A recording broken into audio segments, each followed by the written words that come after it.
मेरे साथ दो खास मेहमान हैं। भारतीय जनता पार्टी की तरफ से आरपी सिंह साहब, स्वागत है आपका। पार्टी के प्रवक्ता हैं, पैनलिस्ट हैं।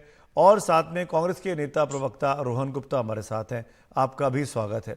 रोहन जी, मेरा पहला सवाल आपसे, चुनाव में 3 महीने का वक्त बाकी है और फिर आप लोग ईवीएम का क्या कहूँ मुद्दा लेकर सामने आ गए। वो ईवीएम जो आपको कर्नाटक जिताती है, वो ईवीएम जो आपको तेलंगाना जिताती है, लेकिन आपको मध्य प्रदेश राजस्थान याद रहता है, आप तेलंगाना भूल जाते हैं। क्यों ईवीएम पे शक है आपको? देखिए, हमने जो भी बात कही है, जयराम जी ने जो भी पत्र लिखा, उसका उद्देश्य है कि जो भी लोकतंत्र में एक प्रोसेस है उसको अगर हम लोग और ठीक करें तो उसमें क्या गलत है। अगर कोई चीज एक सिस्टम को इम्प्लीमेंट किया गया, उसमें लगता है कि कहीं पे भी कोई मैन्युपुलेशन का स्कोप है, कहीं पे भी इंप्रूवमेंट का स्कोप है, तो एक राजनीतिक पार्टी के तौर पे हमारा अधिकार है और वही अधिकार को हम लोग यूज कर रहे हैं। उसमें मुझे नहीं लगता है कि ये कोई सवाल है कि नहीं हम तेलंगाना जीते या ये नहीं, बिल्कुल नहीं। अगर हमको लगता है कि जिस प्रकार से कई परिणाम आते हैं, आप उसका एनालिसिस करते हो और लगता है कि इसमें बेटरमेंट हो सकता है सिस्टम में, वही चीज हम कर रहे हैं। और आज देखिए, वीवीपैट का जो इंट्रोडक्शन हुआ है वो पहले जो इंट्रोड्यूस हुआ उसके बाद हुआ है। वीवीपैट के बाद सिस्टम में जो चीट दिखती है, हमारा यही कहना है कि वो चीट का अगर काउंटिंग होता है तो जो भी संशय जिसके भी दिमाग में, सब निकल जाएगा। तो इसको हमको इस तरीके से देखना चाहिए कि जो लोकतंत्र में हर मतदार को अधिकार मिला हुआ है, वो अधिकार का सही तरीके से उपयोग हो रहा है। कोई भी लैप्स हो, किसी ने भी किया हो, सिस्टम का आरपी दुरुपयोग सिंह, ना ठीक हो है, मैं और उसको एक रिएक्शन लेता हूं। अधिकार मिले आरपी कि सिंह, उसको एक चीट मिले। क्या आप इस बात से मुतमईन हैं कि वीवीपैट की जो पर्ची निकलती है उसके जरिए भी गिनती होनी चाहिए, वो भी जरूरी है ईवीएम की निष्पक्षता साबित करने के लिए? देखिए, ईवीएम की निष्पक्षता, जहां तक निष्पक्षता की बात है, इलेक्शन कमीशन ने एक बार सबको निमंत्रण दिया था, हैकाथॉन ऑर्गेनाइज किया था, कहा था आइए और किसी ने ईवीएम में कोई आपने लगता है कि गड़बड़ है तो उसको अप्रूव करिए। और वो ईवीएम मेरे ध्यान में कई दिन पड़ी हुई रही, परंतु किसी पॉलिटिकल पार्टी ने कोशिश नहीं की। हाँ, मैंने आम आदमी पार्टी के सौरभ भारद्वाज जी को एक अमेजोन से खिलौना खरीदकर असेंबली के अंदर, वो भी बाहर नहीं, असेंबली के अंदर उन्होंने वो खिलौना खोल कर दिखाया, देखो ऐसे होता है वैसे होता है। वो पॉसिबल है नहीं, क्योंकि हर ईवीएम का अलग उसका स्ट्रक्चर है, उसका अलग ग्रिड है। और वो ये सोचना है कि कोई एक एक ईवीएम पे बैठकर, देश भर में लाखों ईवीएम यूज होती हैं, उसमें एक एक ईवीएम में बैठकर कोई इसमें चार्ज कर लेगा, वो पॉसिबिलिटी है नहीं। परंतु फिर भी क्योंकि वीवीपैट अब सिस्टम इंट्रोड्यूस हो चुका है, वो सबकी सब पर्चियां एक डब्बे में गिरती हैं।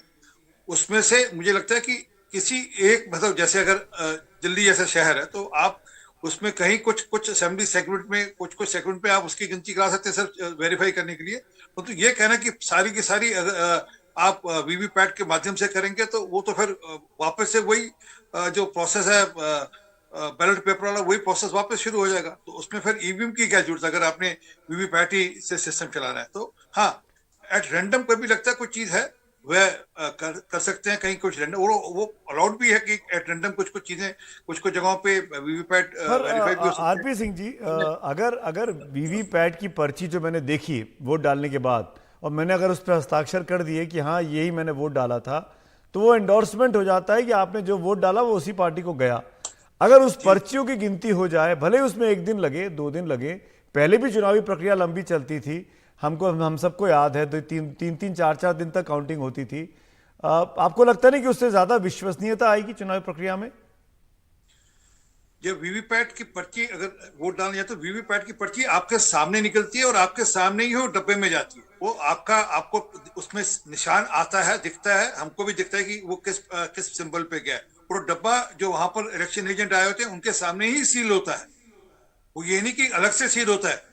तो वो पर्ची लेना फिर साइन करना, तो अभी हाल में हमने देखा था अमेरिकी इलेक्शन, कितने दिन तक काउंटिंग चलती रही, फिर कितने दिन तक वहां पे आपस में वहां झगड़े होते रहे। तो जब एक प्रोसेस है जहां तो ना पर्ची को छुप कर जा रही है, आपको दिख नहीं रही, नजर नहीं, बेसिक बात है, एक पर्ची आपके सामने जा रही है, आपके नजर के सामने जाकर एक डब्बे में गिरी, वहीं पे इलेक्शन एजेंट्स बैठे हैं, सारी पार्टीज के इलेक्शन एजेंट भी बैठे हैं, उनके सामने वो डब्बे में गिरी, उनके सामने वो डब्बा सील भी किया जाता है वीवीपैट वाला। जी। तो वो वीवीपैट बातें एट रैंडम, मैंने कहा एट रैंडम, कहीं ना कहीं उसमें कोई, मतलब अगर आप चाहो तो 543 सीट में कोई 10-15 सीट पे जहां को लगता है वहां चेक हो सकता है वीवीपैट, उसमें कोई तो उसमें इशू नहीं है। आप कह परंतु रहे हैं कि ये कहना, रैंडम ही जांच होनी चाहिए, सबकी जांच करने की जरूरत नहीं है। रोहन गुप्ता। देखिए, जैसे मैंने कहा और आपने भी सही सवाल पूछा कि अगर चीजें सारा तरीके से सारी स्लिप चेक होती है, तो उसमें आपत्ति क्या है?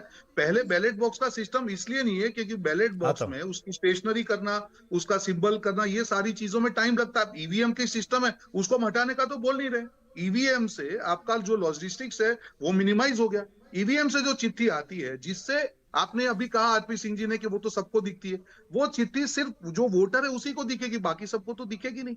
तो ये हम सिर्फ ये कह रहे हैं कि वो चिट्ठी जो भी, अगर मैंने पार्टी को वोट किया तो वो मेरा वोट जिसको जाता है, अगर उसी के ऊपर जैसे अभी कहा तो अगर साइन हो जाता तो उसमें आपत्ति क्या है? अगर हम लोकतंत्र की बात करें, पूरे 5 साल के देश के भविष्य की बात है, कहीं पे भी थोड़े बहुत संशय की या देयर इज अ स्कोप पर ऑफ मैनिपुलेशन, अगर रोहन जी, उसका इंप्रूवमेंट है तो आई हैव होना अ चाहिए काउंटर ना। Question for you. हो सकता है आपकी डिमांड जायज हो ईवीएम की निष्पक्षता साबित करने के लिए, पर यह बेहतर नहीं होता कि जो नतीजे आपके फेवर में आए हैं वहां पे आप कहते कि ईवीएम की यहां भी जांच कराइए, आप कहते कि तेलंगाना में जांच कराइए, आप कहते कर्नाटक में जांच कराइए, तो शायद आपकी बात में दम दिखाई देता।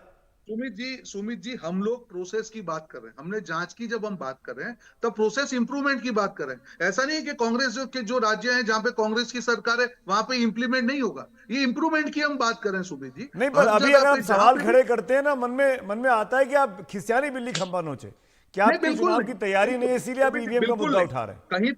कहीं पे भी हमने ये नहीं कहा कि यहाँ गड़बड़ में, हमने यही कहा कि ये there is a scope of manipulation, और ये करने से उसको हम रोक सकते हैं। कौन मैनिपुलेशन कर रहा है, क्या कर रहा है, ये तो कभी कांग्रेस पार्टी ने नहीं कहा। रोहन पर अगर कोई रोहन जी, सिस्टम तो में जहां क्या पे लैप्स की तेलंगाना में पॉसिबिलिटी है, मैनिपुलेशन हुआ, क्या कर्नाटक में मैनिपुलेशन हुआ? अगर मैंने मैं कहा इस ना तरह के सुमित जी, सवाल कहीं पे पूछूंगा तो भी आपको नहीं दुख कहा। होगा। देखिए, जैसे मैं मैं इसीलिए अधिकार कह रहा हूं कांग्रेस पार्टी कि ने, अगर हाउस देखिए को सुमित जी, अपने अपने घर को साफ सुथरा दिखाना है तो सुमित अपने जी, आप से बिल्कुल नहीं, शुरुआत करिए ना। बिल्कुल बिल्कुल नहीं सुमित जी, मेरा, मैं आपको जवाब दे दूं। कभी भी हमने कोई, ये हम जो सिस्टम की बात कर रहे हैं, हम ये नहीं कह रहे कि कांग्रेस समर्थित जो राज्य है वहां पे ये नहीं होगा, बिल्कुल नहीं। अगर कोई सिस्टम आता है और उसमें लोपहोल हो सकते हैं तो उसका इंप्रूवमेंट हम सबको साथ में मिलकर करना चाहिए। अगर काफी ऐसे देश हैं जो ईवीएम से वापस वोटिंग बैलेट में गए हैं, हम ये नहीं कह रहे हैं, हमारे वहां पे ईवीएम का सिस्टम है, उसको आप चालू रखिए, पर वीवीपैट का सिस्टम आने के बाद में जो इंप्रूवमेंट पॉसिबल है हम उसको सजेस्ट कर रहे हैं। मुझे पहले लगता आप है इसका ईवीएम पे सबको सवाल लोकतंत्र खड़े में कर रहे स्वागत थे, करना चाहिए। अब वीवीपैट पे सवाल खड़े कर रहे हैं। कल जब बैलेट बॉक्स पे पर्ची पड़ेगी तो आप उस पर सवाल खड़ा करेंगे, क्योंकि आप चुनाव नहीं जीत रहे हैं। इसीलिए मैं आपसे बोल रहा हूं रोहन जी देखिए, अगर कि अगर अपने सवाल आपको, आप अगर लगातार उसको, पूरी प्रक्रिया में सुनिए सवाल खड़े सुमित कर जी, रहे हैं बजाय सुमित इसके जी, कि पार्टी को मजबूत सुमित करें। जी, देखिए सुमित जी, वापस आप दो चीजों को जोड़ रहे हैं। हमने, आपने कहा कि पार्टी मजबूत, वो हमारा काम है, हम करेंगे। तेलंगाना में हम जीते हैं, हम लोग कर्नाटक में जीते हैं, हिमाचल में जीते हैं, तो वो हमारा काम है। पर इसका मतलब ये नहीं है कि लोकतंत्र के अंदर हमारा जो अधिकार है कि जहां पे भी थोड़ा भी स्कोप ऑफ मैनिपुलेशन हो उसको हम लोग रोकने के लिए प्रयास करें। मुझे लगता है कि इस प्रयास को इस तरीके से जोड़ना चाहिए कि चुनाव के परिणाम, जो भी परिणाम आए, हमने ये नहीं कहा कि आप कर्नाटक में इसको इंप्लीमेंट मत करिए या तेलंगाना में मत करिए या हिमाचल में मत करिए, नहीं, बिल्कुल पूरे देश में करिए। आरपी ये सिंह पूरे जी, देश के योर भविष्य टर्न। का सवाल है, और 1% भी संशय होता है और 8 घंटे अगर लगते हैं 5 साल आरपी बचाने के लिए, आरपी तो वो सर, बचाने चाहिए। आरपी सर, जब जब 2009 में आडवाणी जी ने सवाल खड़े किए थे ईवीएम पर, बार बार ये बात कही जाती है कि सबसे पहले तो बीजेपी ने सवाल खड़े किए। जीवीएल नरसिम्हा राव जो आज आपके सांसद हैं और आडवाणी जी बाकायदा चुनाव आयोग गए थे। क्या आपको लगता है कि ये जरूरी है? दो चीजें पूछ रहा हूं कि एक तो वीवीपैट की हर पर्ची की गिनती हो पूरी 543 सीटों पर, और दूसरा यहां वापस बैलेट बॉक्स पे चले जाए जहां से कई देश जा चुके हैं, जैसे कि रोहन गुप्ता बोल रहे हैं।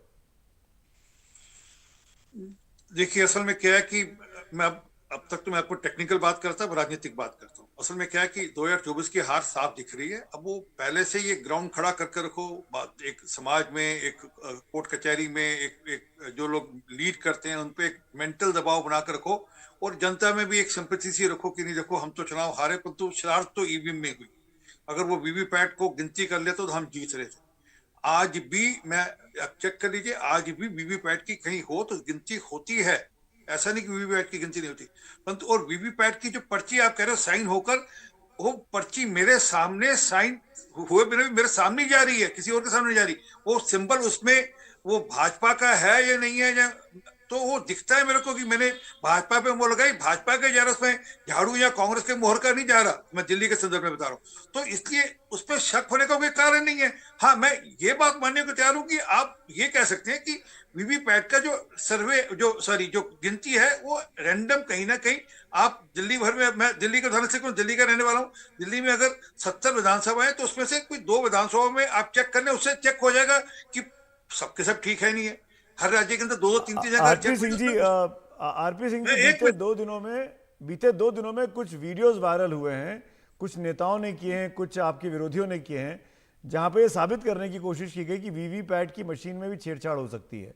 प्रशांत भूषण जैसे बड़े वकील ने किया, जो आपके विरोधी हैं, कि उसमें छेड़छाड़ हो सकती है। सुप्रीम कोर्ट के कुछ वकील सामने आए हैं, क्या कहेंगे आप?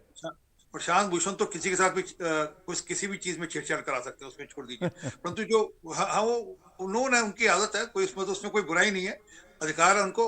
पर वो वीडियो में दिख रहा है छेड़छाड़ होते हुए। मेरा सवाल प्रशांत भूषण नहीं है, मेरा सवाल छेड़छाड़ होते हुए सब दिखती है चीजें। प्रशांत भूषण जी को अगर ये सब करना था तो जब इलेक्शन कमीशन ने बुलाया था तो जाते, वहां पर जाकर करते। और अगर उनको अब कुछ चाहिए और कुछ करना है तो सुप्रीम कोर्ट जाकर ऑर्डर लेकर आए, इलेक्शन कमीशन को द्वारा बोले कि हैकाथॉन द्वारा कर दे, इनकी तसल्ली के लिए। परंतु जब इलेक्शन कमीशन ने सबको निमंत्रण दिया था तब प्रशांत भूषण घर पे बैठे थे, तब नहीं उन्होंने सोचा। ये मैंने कहा ये इसी प्रकार का मामला जब 21 जनवरी 2019 के अंदर एक लंदन के अंदर प्रेस कॉन्फ्रेंस हुई थी, कराई गई थी सॉरी, और उसमें कपिल सिब्बल साहब दिखे भी थे उस प्रेस कॉन्फ्रेंस में। तो वो सबको जानकारी कैसे कैसे कहां कैसे कैसे, और वो भी एक पर्दे के पीछे से, कोई अंधेरे के अंदर से एक व्यक्ति कह रहा था कि हमने ये शब्द स्टार्ट करी। मैंने कहा रोहन, एक आइडिया दिया आरपीएन सिंह साहब ने कि आप कोर्ट जाइए, आदेश लेके आइए कि चुनाव आयोग जो है वो ईवीएम को खत्म कर दे या आपके फेवर में फैसला सुना दे, ताकि बैलेट बॉक्स हो जाए या वीवीपैट की गिनती हो जाए। देखिए आरपी सिंह जी, और एक सेकंड ले लूं मैं, समझ में आ रहा है, क्योंकि जब अडवाणी जी ने सवाल उठाए थे वो सही थे, जब कांग्रेस पार्टी उठा रही वो गलत है। मुद्दा यहाँ पे सिर्फ ये है, सुमित जी वापस मेरी बात को मैं दोहरा रहा हूँ, जब भी कोई सिस्टम इंप्लीमेंट होता है और जहां पे लगता है कि यहाँ पे कोई स्कोप है मैनिपुलेशन का या गलत करने का, उसमें अगर कोई इंप्रूवमेंट सजेस्ट होता है तो उसको पॉजिटिव लेना चाहिए। देश के भविष्य का सवाल है और हम सिर्फ यही करें। हमने तो ये नहीं कहा कि आप ईवीएम हटा दीजिए, हमने तो कभी भी नहीं कहा। हमने ये कहा कि जो आप वीवीपैट की जो चीट आती है उसको कैलकुलेट कीजिए, दूध का दूध पानी का पानी हो जाएगा, फिर किसी को कोई बोलने का मौका ही नहीं है। नहीं, पर ये गले नहीं उतरता ना रोहन बाबू। ये रेवंत रेड्डी बोले कि आप जांच कराइए, समझ में आता है। सिद्धारमैया बोले, समझ में आता है कि हम तो जीतने नहीं वाले थे, हम कैसे जीत गए। इसको राज्यों इसीलिए मैं कह रहा हूँ ये उम्मीद जी, रेवंत रेड्डी जी नेशनल लीडर जो पार्टी के, ये पार्टी का मामला है, किसी एक राज्य की बात हम नहीं कर रहे हैं। ये पूरे देश के national election, central election commission की हम बात कर रहे हैं, तो उसमें एक राज्य के नेता कैसे बात उठाएंगे? वो तो नेशनल लीडरशिप उठाएगी ना। आरपीएन सिंह, क्या आपको लगता है चुनाव आयोग को मिलना चाहिए? आखिरी सवाल कांग्रेस से और इंडिया के लोगों से, क्या आपको लगता है मिलना चाहिए चुनाव आयोग को इस मांग को लेकर? देखिए, पहली बात तो मेरा नाम आरपी सिंह है, आरपीएन सिंह नहीं है, तो माफी चाहता हूं। दूसरी बात, कैप्टन अमरिंदर सिंह ने, जब सोनिया गांधी जी ने ईवीएम पे प्रश्न उठाया था, कैप्टन साहब ने मना कर दिया था चुनाव जीतने के बाद। अगर मैं आपको उनका वो भेज दूंगा आपको ऑन रिकॉर्ड है उनका, कि नहीं हमारे यहाँ सब ठीक है, कोई गड़बड़ नहीं हुआ, सब ठीक ठाक हुआ है। तो क्या, जब वो जो आपने बीच में बात कही सियानी बिल्ली खंबा नोचे, ये 2024 की अभी से तैयारी हो रही है और कुछ नहीं है, क्योंकि उनको दिख रहा है कि जो हालत होने वाली है। मैं आपके साथ डिबेट में 2024 मई में बैठ जाऊंगा, रिजल्ट्स के बाद, सॉरी जून के अंदर, जून में बैठ जाऊंगा, तो आप देख लीजिएगा क्या आउटकम होगा, आपके सामने होगा।